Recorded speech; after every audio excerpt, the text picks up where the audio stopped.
रहे हैं Ohm's law electric current में V प्रोपोर्शनल I यानी current flow in the circuit is directly proportional the potential difference V is equal to RI।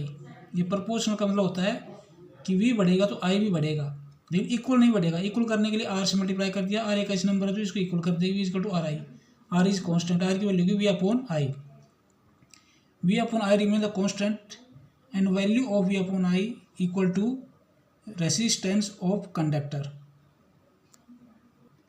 इसका proof है, एक simple सा डायग्राम बनाएंगे। रेसिस्टर है, इसमें RH है, रियोस्टेंट लिया गया है, एमीटर वोल्टमीटर और सेल है, V वोल्ट की है। इसमें करंट I फ्लो हो रही है। Let current flow through the conductor I।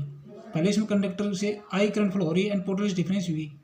ये कहाँ से नोट करेंगे? I तो एमीटर से नोट करेंगे, पोटेंशियल डिफरेंस V वोल्टमीटर से नोट करेंगे, रेसिस्टेंस R होता है, ये रेसिस्टेंस R होता है naturally. Ratio of potential difference and current is V upon I।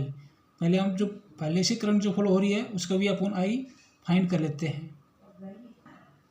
V upon I find करने के बाद change current flow by the RH से वेरिएबल रेसिस्टेंस है, RH रियोस्टेंट, उसी हम करंट को चेंज करते हैं। चेंज होने पर इसकी कोई नई वैल्यू आएगी, लेट इट इज I1। ये I1 का मतलब है कि पहले आई थी तो अब कोई नई रीडिंग चाहे घटे चाहे बढ़े, लेकिन कोई अलग रीडिंग आएगी, उसका है I1। तो पोटेंशियल डिफरेंस नोट करेंगे, वो हो जाएगा V1। और इसका रेशो फाइंड रेशो ऑफ, फिर इसका रेशो फाइंड कर लेंगे V1 upon I1। This ratio is same as before. जो पहले का जो V अपॉन I था उसके इक्वल आएगा। एक्सपेरिमेंटल जो रीडिंग ली है ये रेशो इक्वल आता है। जो रीडिंग लेते हैं हम न्यूमेरिकल टाइप में वो इनका रेशो इक्वल आता है। तो इसको आगे वो प्रोसीड करते हैं, और रीडिंग लेते हैं तो V upon I is equal to V1 upon I1 is equal to V2 upon I2 is equal to constant. यानी कि V अपॉन I का रेशो क्या रहता है? कॉन्स्टेंट। तो कॉन्स्टेंट रहता है R। V अपॉन I को किसके इक्वल आता है? कॉन्स्टेंट। और ये कॉन्स्टेंट किसके इक्वल आता है?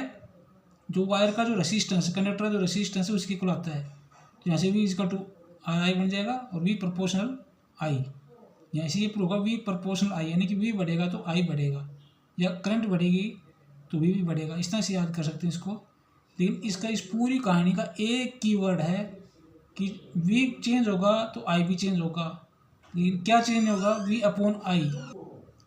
बस एक इसका ब्रीफली याद रखें कि किसी भी इलेक्ट्रिक सर्किट में V बढ़ेगा तो I भी बढ़ेगा, यानी कि V चेंज होगा तो I भी चेंज होगा, लेकिन क्या चेंज नहीं होगा? बस इस बात को नोट करनी, V अपॉन I का रेशो चेंज नहीं होगा। और ये V अपॉन I किसके इक्वल आता है?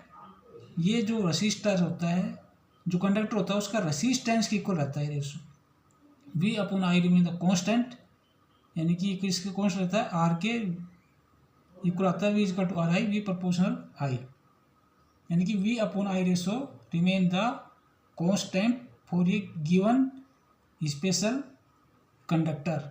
अगर कंडक्टर चेंज होगा उसके लिए अलग V अपॉन I आएगा, दूसरे कंडक्टर के लिए अलग V अपॉन I आएगा, लेकिन एक गिवन कंडक्टर उसके लिए V upon I ratio same रहता है। यही इस पूरे का रूल है। इसकी क्या डेफिनेशन है ओम्स लॉ की?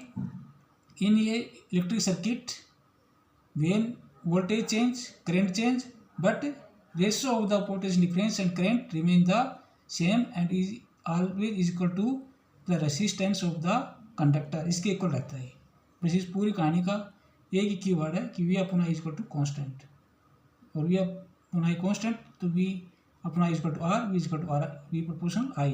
V प्रोपोर्शनल I का मतलब होता है V बढ़ेगा तो I बढ़ेगा, लेकिन इक्वल नहीं होता है। ये प्रोपोर्शनल इक्वल होता है, इक्वल नहीं होता है V प्रोपोर्शनल I।